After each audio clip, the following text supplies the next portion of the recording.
Kamar Thomas, and this is How I Create. Welcome back to This Is How We Create. My name is Martine Severin, your host. Today on the show, we have Kamar Thomas. Kamar Thomas is a fine artist and professor of art.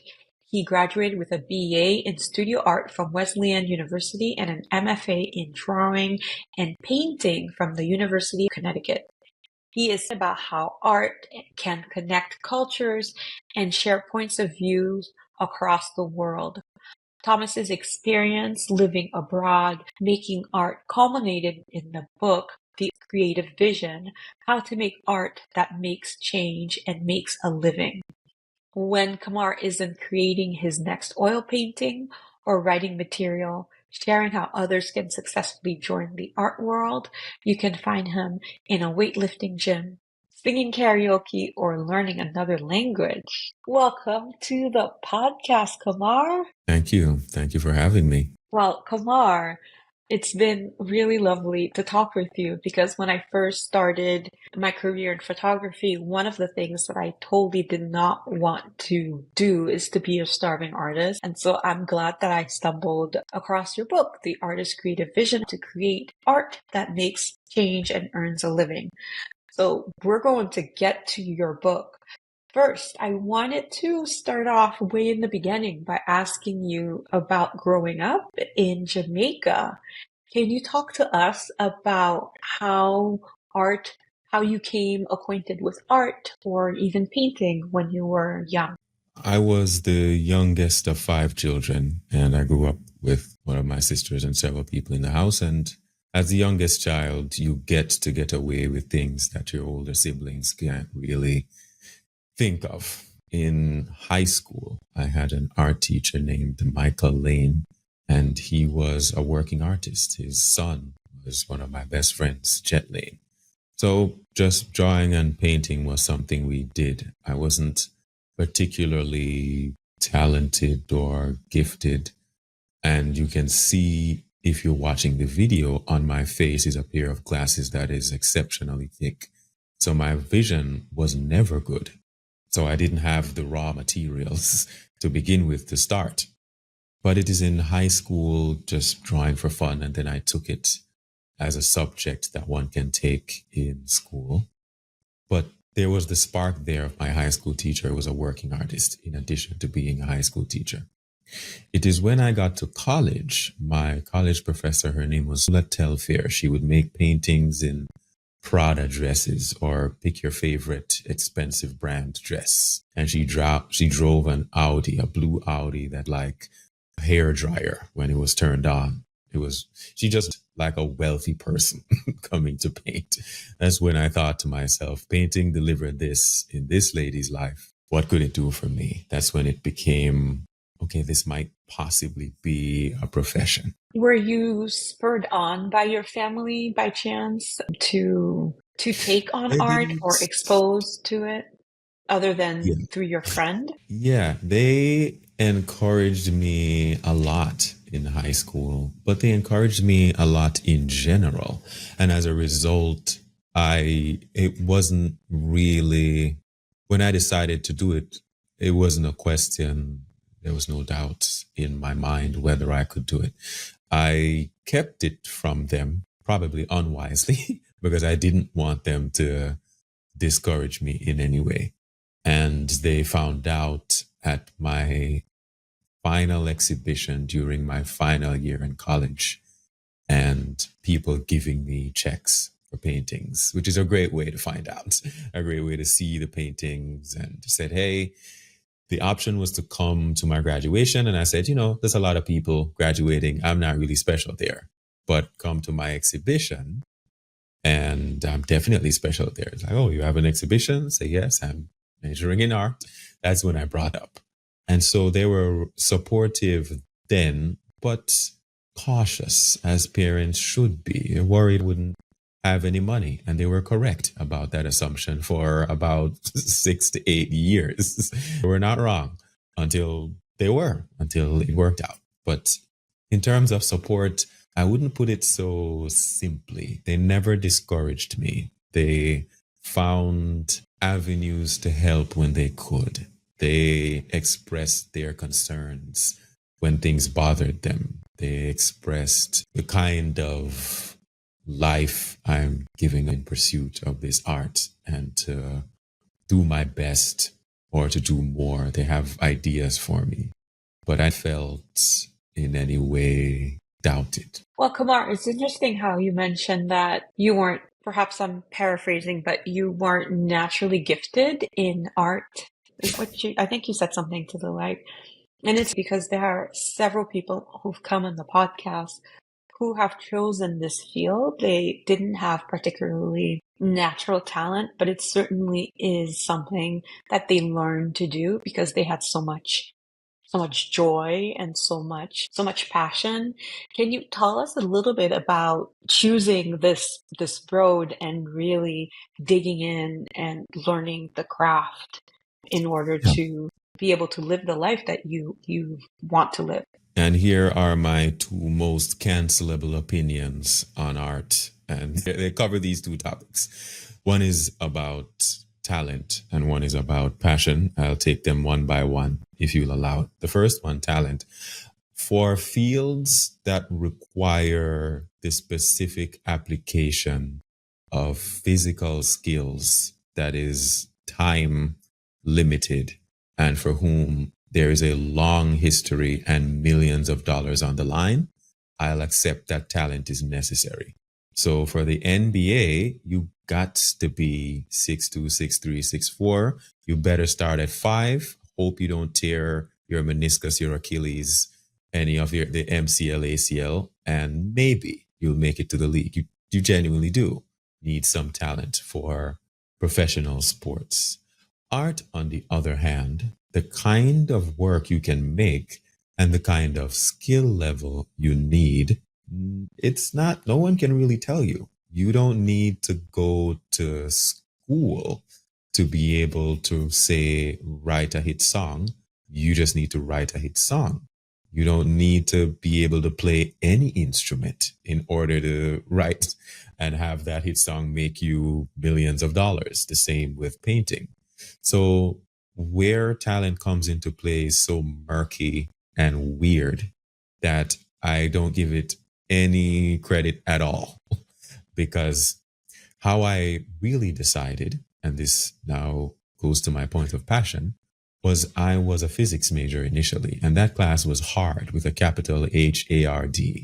We are dealing with students that had the average SAT score was 2200 at Wesleyan. And all the people who got above that were in the physics class. And a quick anecdote, the class had a formula that by the end of the class, we should be able to start with a clean blackboard and some basic arithmetic and end up with that formula. That's called a derivation. That's where they essentially give you the answer and you have to come up with the question. And the professor asked the students, hey, it's like 70 people in this class. Can anyone derive this formula, come to the board? If you can successfully do it, I will give you an A. There's no need to take anything in the rest of this because you need the entirety of the semester to be able to do this. And literally half of the class got up to do it. So half the people left that day. And the remainder of us then learned this semester.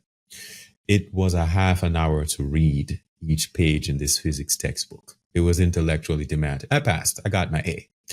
But when I decided, okay, this physics is not for me, I found out what it was. I realized if I put this level of effort to anything, I'll probably be fine. If I put this level of focused attention, money, and time at the other thing I was interested in doing, which was art at the time, I would probably be okay. And it turns out I was correct in that assumption. It may not have been immediate. It may have taken a while, but this is essentially a small business. Very few of them make it through no fault of the business owner. It's the same with a career in art, except We don't need to rent space and register an LLC and pay business tax and get insurance for our employees and make sure we're compliant with all HR rules. You just need to keep making the thing. If you do that long enough and you seek to improve each time, it will probably work out, even if you are completely not at all passionate. If you're depressed the whole time, even if you go through a divorce and your dog dies and you lose your car and you live in a homeless shelter, if you continue to make it, it will probably be at a level high enough to sell as soon as you can connect to someone. And once they give you money, congrats, you're an artist. Repeat, do it again. Mm-hmm. So the idea that one needs passion beforehand or one needs talent beforehand, I didn't have either of these things. I flipped a coin to decide, and right. It worked. Oh gosh, that reminds me of a quote that there is in your book, and I know that it's by Seth Godin, and essentially the quote says something about action. The way to learn something is by doing, and it's so true. You can be passionate about something if you never do anything about it. Yeah. Yeah. It's my definition of learning is behavior change. So it's not memorizing, it's not understanding, it's not even explaining. It's when it is time to do, is your behavior different from the last time you were asked to do. So learning the math doesn't mean you remember how to apply the formula. It means when somebody presents you with a problem for which the math you know is the solution, can you apply it? Do you know that this is the case that it applies to? For art, there is no real, learning the skill is a different pursuit than becoming and being a professional. Being a professional, you must do it. And when you stop doing it, you're no longer a professional.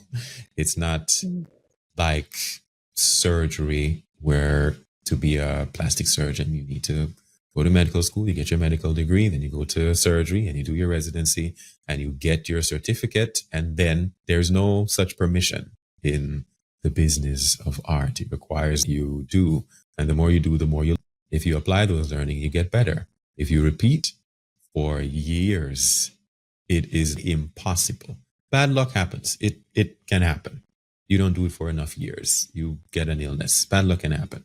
But barring that, it more than likely will earn you some money, and some money will lead to more. Money will lead to more. I love that. Kamar, I would love for you to tell us the story of realizing that physics isn't for you and that maybe you could pursue this art thing, and essentially just wondering how you felt when you were at that, when your parents came to the show and people are handing you checks and you've achieved this great thing, which is creating a portfolio of paintings. Can you take us back to that moment and how you were feeling upon having accomplished so much? We'll start with the physics. I believe I was maybe 21, and the class was waves and oscillations. It's long formulas that describe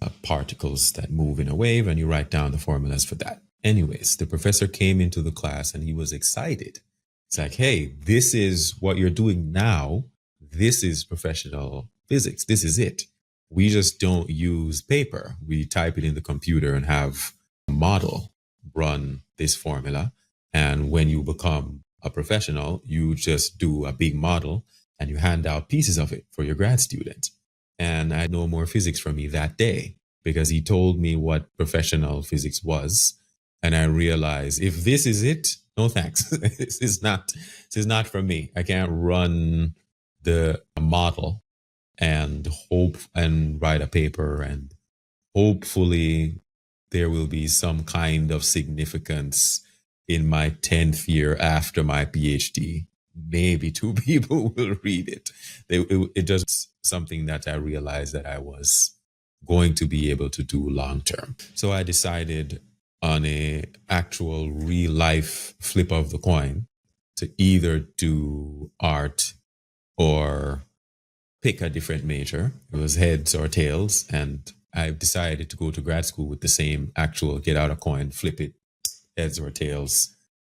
And it landed on art. I said, okay, great. I can't really tell my parents in Jamaica that I am going to be volunteering for a more, how do we say, uncertain pathway. They didn't send their child to America to come back with, hey, I'm doing something that I am confident I have no idea if it's going to work out. I can't really do that.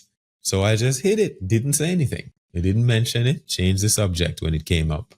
And I knew I made a sort of a decent decision when I sold my first one to somebody walked into the studio and they just said, how much? They didn't ask who I was. They didn't ask what it was. They didn't ask, oh, that's nice. Because usually when you're making work, people go, oh, that's nice. And then they carry on with their life. They just ask, so how much is it? It was like an immediate, I want whatever you're doing. I need this because I know you're going to make more. So I'm going to get it now before it's expensive. It was a very immediate thing. I was like, okay. And a few more people expressed that interest. And I said, hey, okay, don't give me the money today. My parents are coming for the art show. Just give me in the gallery on that day. They're there. Now, I don't think they cared, but it really was a symbolic work met market, and the market responded by handing over money at the time where I wouldn't have to really explain I'm going to find people to come buy work, because here are people and I found them and they're giving me the money right now. So it was my studio and it was putting up work in public places. So on Parents Weekend, parents came and they saw, just hundreds of parents came and they saw the artwork and they message me, or it was in an exhibition around the school that I could advertise and hand out my little flyers, come to my exhibition and that sort of thing. And people saw and they came, and I would tell people, I'm not one of those people afraid to sell, but I'm very happy to sell. And I would tell people and they came and some of them bought. And it was, I think I left my art show, I think it was like $5,000 that I had, which was more money than I had ever even had in my bank account at that time. It was just like, now I can't quit because I have something that I can sell for a couple $100 a few times to be able to, this is rent money. So it was it sounds romantic and magical, but it was very much calculated to ensure that my parents saw money happening and that people would give me money then, and that I would get my work out there. Every opportunity I got to show or tell somebody I painted, I brought it up. I would ask them, so, it's a big empty wall. You don't mind if I put something here, do you? Because I know Parents Weekend I know people are going to be in and out of this hallway. I know kinds of parents who have Wesleyan money, they can afford and they buy paintings. So that sort of thing. Have you always been strategic in terms of thinking about what outcome you want, and then you go backwards into thinking about the inputs to get the outcomes that you want? That's parenting right there. That's, both and dad are in the house. They subsequently were not, but that is when both of maybe this gets into parenting. The advantages of having both of them around is that you kind of have to have your story straight at all times. You kind of can't play one off of each other. When they separate, then you can do that. But this is having to want the reality of I can't really ask my parents for money. They're in Jamaica, it's US dollars. The exchange rate at the time was enormous. So it must come from somewhere. And if I have a child, I definitely wouldn't have sent them away to be poor than before they left. They could have just stayed here and be poor here and work here. So the strategy, parenting and necessity, and realizing, I'm going to have to find a way to make sure that this time wasn't wasted. It testament to what they did before, preparing me before I left, that I realized that, okay, I better figure this out. There is nobody's coming to figure out how to save myself. So, Kamar, I read in an interview in which you said that you didn't realize that you were Black until you came to the US because Yeah. such a thing doesn't really exist in Jamaica. You said something to like, I would love for you to talk a little bit about your views on identity and identity as a performance as it relates to your work. So that almost every non-Black person that comes to the US has that experience, but every white person that comes to the US also has that experience, particularly if they're from any Eastern European country. They're like, what do you mean I have advantages here? Have you seen Serbia? Does it look like a fun? Have you been to Yugoslavia? Have you been to Armenia? So they have that experience of the categorization that comes with expectations that are completely foreign to them. And that's what happened to me. It's in Jamaica, all of the people that taught me, that was my pastor at church, that were my high school teachers, that was the principals, that broke into my house, that's my bike, robbed my parents, all them people are Black, everybody Black. So you don't think that this is in any way a meaningful categorization for a group, because that's everybody. When you are away from that in the US, it's a meaningful categorization, because that's not the case. Or if you're born in the US, that might not be the case. And so now a choice has to be made, because you unknow once you know. There's no undo button on that.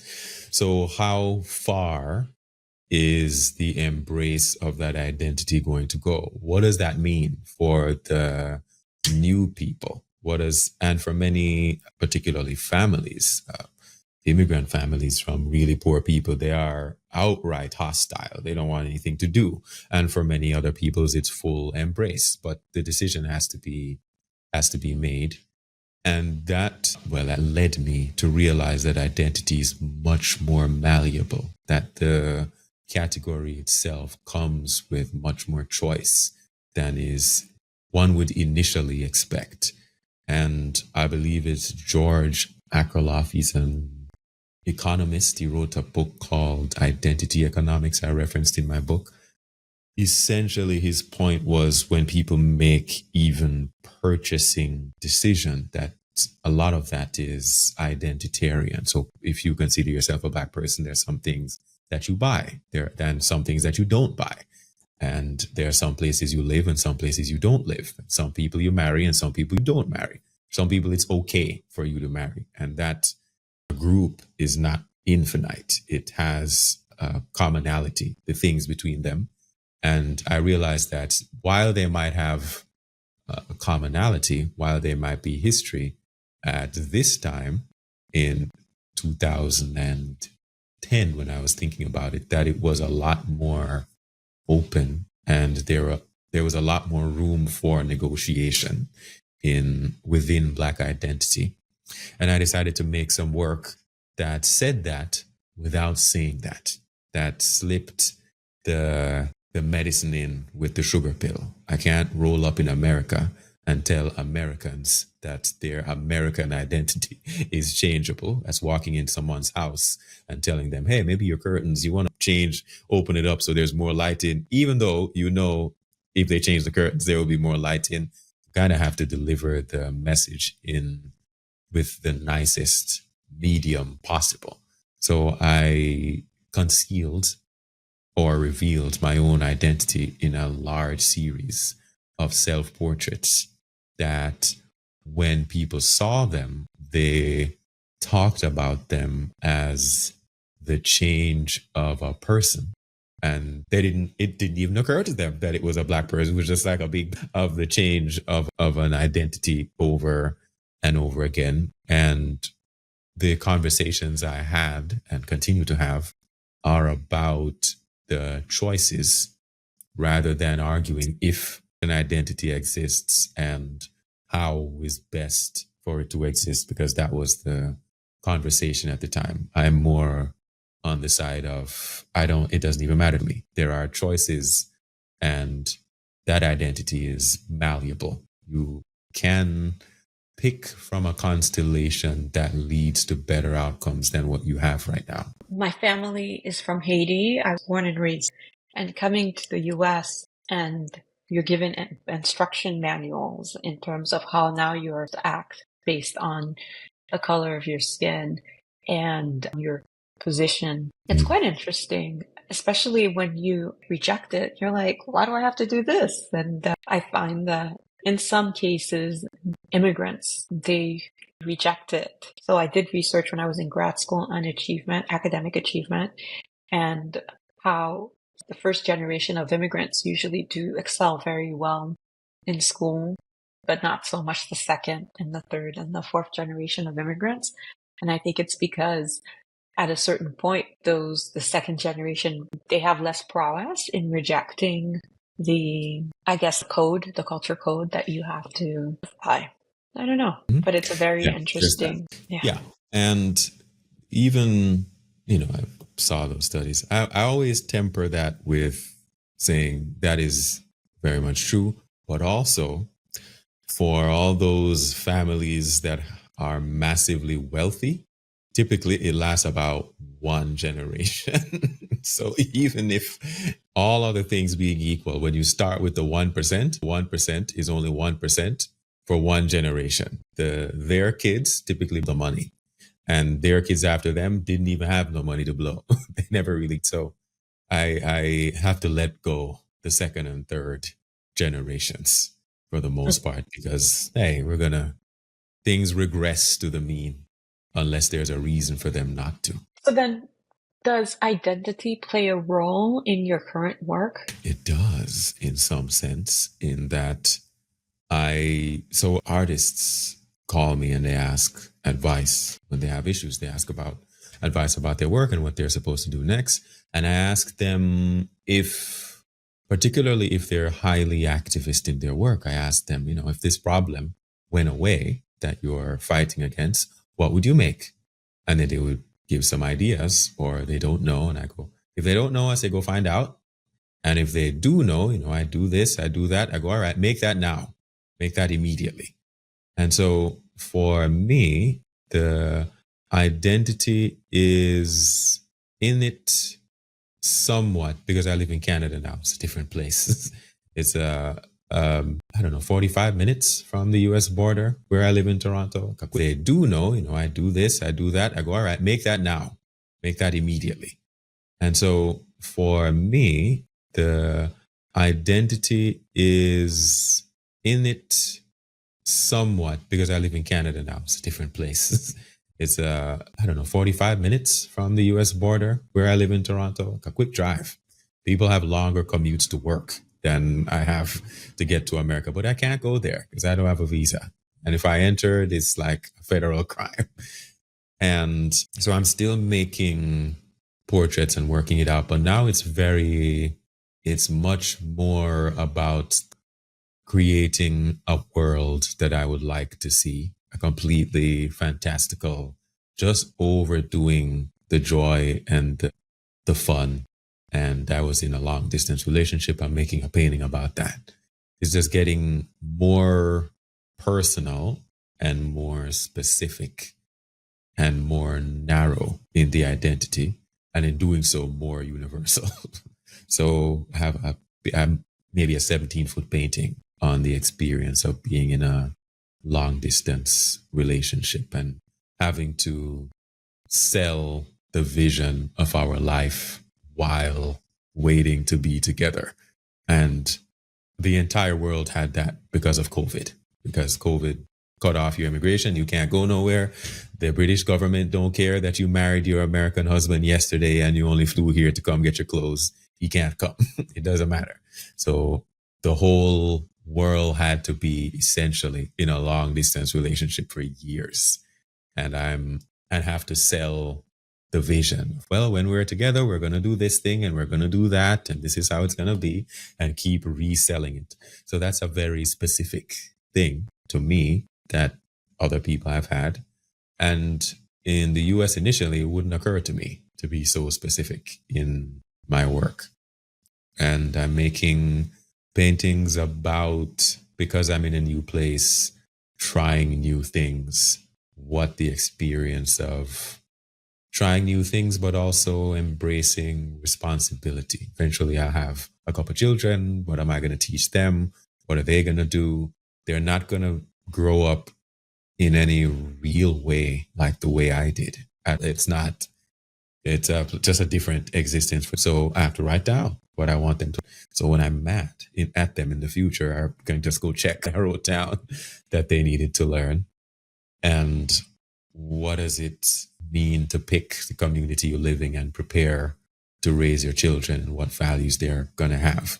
So these are about identity, but they're more universal than they are specifically about identity. It's a very interesting thing to raise a child who is away from your home world, your home motherland, and to try to make them as much to imbue that when you are very, very far from that land. It's for us, for me and my partner, it's a struggle. Because my partner is he's from Latin America, and then I'm from the Caribbean. And so while we both culturally, those two have some of the same values, it's just really different. This child doesn't fear the cold like I do. It's very different. It's an interesting thing, but I love the fact that you're writing it down and are already thinking about it and prepping for it. So the next question I have for you is mainly about your book and about how you decided to write it and how that process went.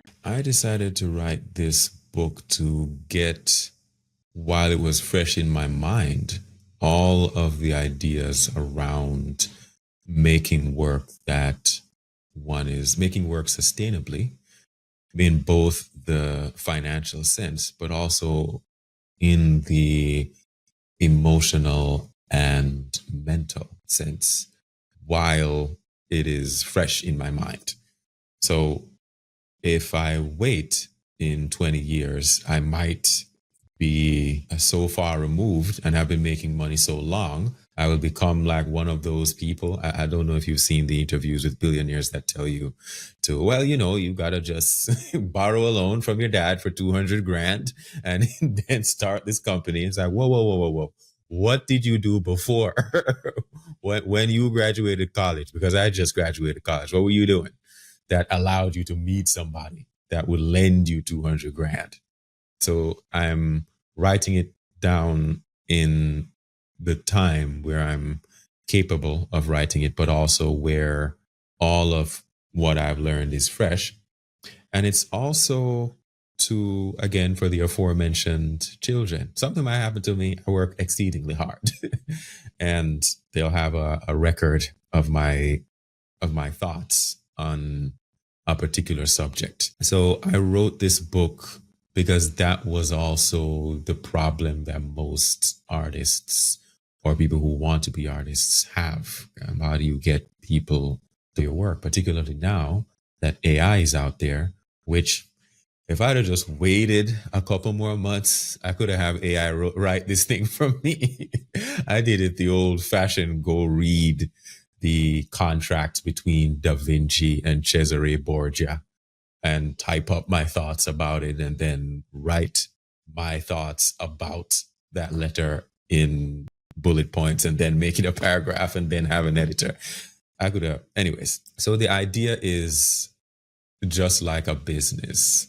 People want to be changed in some way. And that is what your work is supposed to do. It's supposed to have somebody change, either change their emotion, either have them change their thoughts about something, or it changes what they do. And you can't force it upon them because businesses can't force you to buy their toothpaste or their bread or their whatever they sell. No building can force you to move in. They got to put up a nice sign and clean up the apartment and get a realtor and make sure the place smells nice. And the realtor has to have good shoes and they have to wear a tie and they have to present it in such a way that you want to buy it. Or more importantly, they have to present it in a way that it will do something for you, the buyer. Doesn't matter to me that the realtor is going to get rich when I rent this apartment. I'm going to have to live here. I'm the one that has to live here. I don't care if the owner of the building gets any benefit from my living here. I have to live here.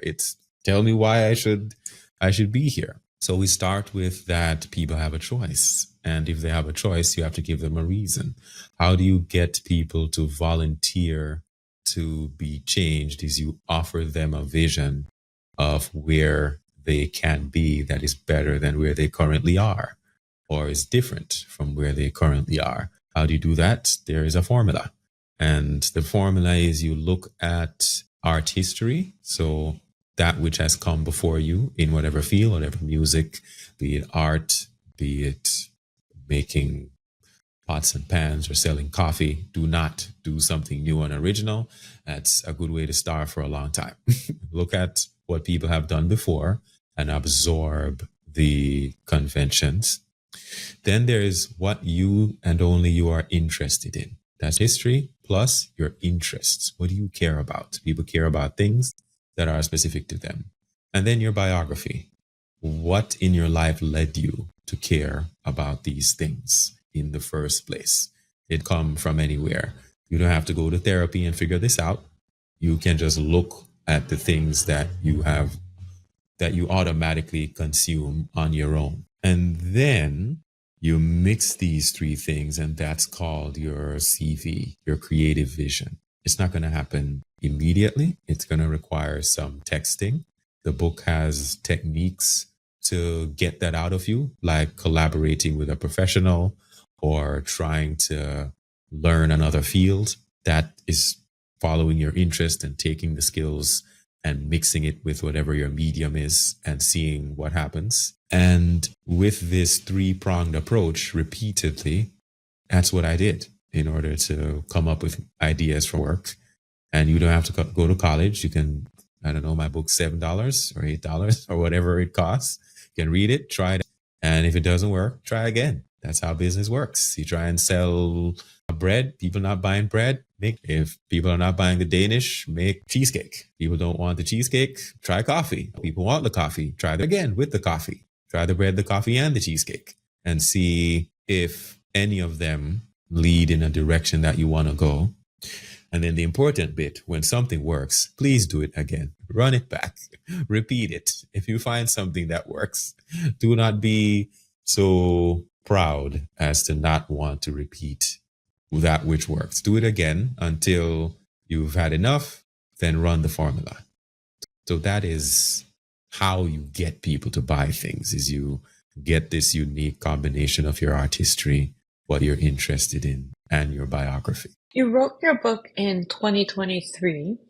I think around that time, people were just starting to talk about AI. I would love to hear your thoughts about creating original art. And it is certainly a new frontier. And I'd just love to hear your thoughts. It is. So AI, my opinion, is really long and boring and nobody wants to hear it.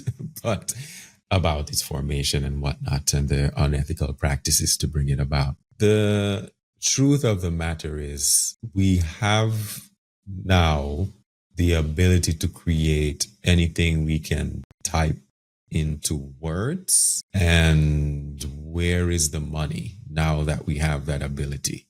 Now that you have that ability, that you can make anything, why aren't more people paying you for it? Not you specifically, but those people that are doing it. Is because there's nothing particularly personal about it. It's because people are to be changed, and Spider-Man in a medieval costume is not a particular place that people want to go. People aren't signing up to see Samurai Batman. It's just not, because we have this new tool the problem of getting people to volunteer to be changed and give you money to make that change happen has gone nowhere. It's not the, I would say, money making machine that it was promised to be. What has happened is people who wouldn't have been interested in art at all now have a really cool toy they can play with. People who are already good with words, they can express themselves in a way that they never needed to. And that I celebrate every day of the week and twice on Sundays. For professionals, the issue of how to provide an image that changes someone so much that they give you money to do it again is that maybe that can help your process. Maybe that can help you generate ideas quickly, but the producing it, the finding people, anticipating what change they want to see, the picking the topic that people can relate to, the illuminating a problem in a way that they have never seen it before. I don't know that Mid-Journey is going to help you with that at all. You can, we've had the time. It's been 2-3 years now. It's been a while. We've had the time to get used to it, and hundreds of millions of these images have been generated, probably more than in the history of painting before. And where are the people that are selling them in large amounts? The proof is in the pudding. Well, and then there's all the intellectual property side of it too, because who creates, Yeah. I mean, it's going to be quite an interesting way moving forward. So, Kamar, I think before we wrap up, I think I read somewhere that you were were you part of like a writing group as you wrote your book? Or did you do it solo? I might not be remembering correctly. Yeah, it's a writing group. I am much too, I took advantage of the fact that I like to show off in front of, and I joined a program. I think it was called Modern Author at the time. It's called Manuscripts now. You pay a little bit of money and they help you to publish it. But the real value is that they put you with a group of people that you can meet up with and write, and they teach you about book publishing during the whole time. So that, because I knew, and they, help you get an editor and all that, because I knew I'd be seeing and I'd be writing with 4 or 5 people on Wednesday.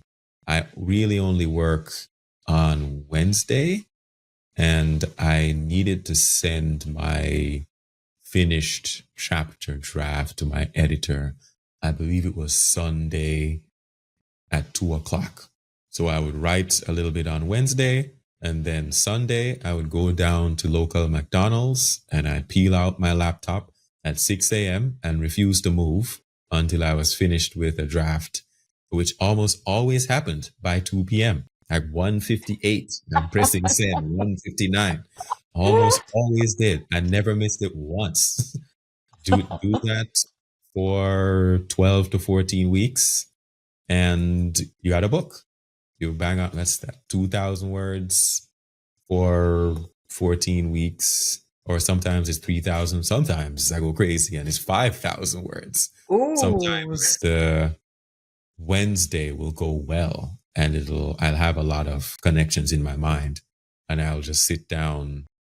I was very much trying to write badly at first, which gave me the permission. I learned that some 500,000 books are published every year, and fewer of them sell 10 copies on Amazon.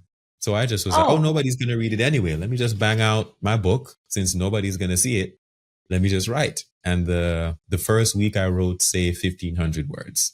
The second week was 1,500. The third week was 1,000. The fourth week, it was like 4,000. The fifth week is like 4,000. And it just built like that. So after 14, 15 weeks, and then going back to edit and correct and add, you get to 60,000 words pretty easy. You got a book. Then you edit and you structure. I like to say writing is easy. Getting the thoughts, putting them together, that's easy. Having them flow in a logical fashion, now that is where people make the money. Having them go to the direction you intended in a way that the reader can understand. That's hard. That's why editors, always have a job. Editors are key. Yes, they're great. Yeah.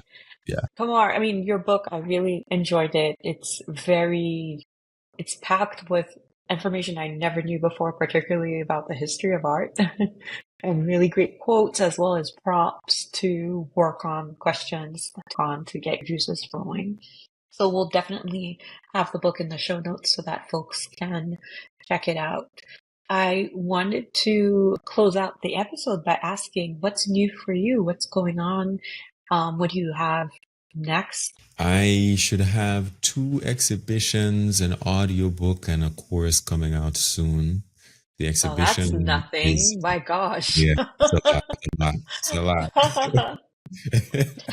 I have to work. I'm one of those people for whom I actually had the opportunity to work full time as an artist in 2019, 2020, when the pandemic kicked off. And what I did with my free time are not things I'm proud of. So I went back to just working and filling my time with stuff to do.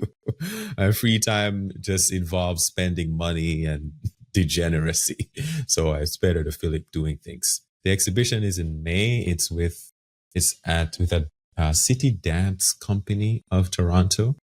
And the second one is at the Nobles and Greeno in Massachusetts in September. Both of those are solo exhibitions. The audiobook of my book comes out in about a week if the sound is checked, etc. I read it myself, so you can hear this baritone much more animated, of course, and a little bit clearer. Read the whole book up to you. And the course at a similar time, in about week, audio works. Is the course a follow using the book as following along and teaching the book? Yeah. Is that what you're doing? I'm going to do that eventually. I'll just start with basic drawing so people can put down quick, and then I'll do the remainder. I'll do the exercises in the book and what it would look like piece by piece, and sell those for a reasonable price. So we'll have the links to all of those things you mentioned in the show notes. And thank you so much for coming on. I really enjoyed chatting with you. Thank you. Thank you for having me. It was a pleasure.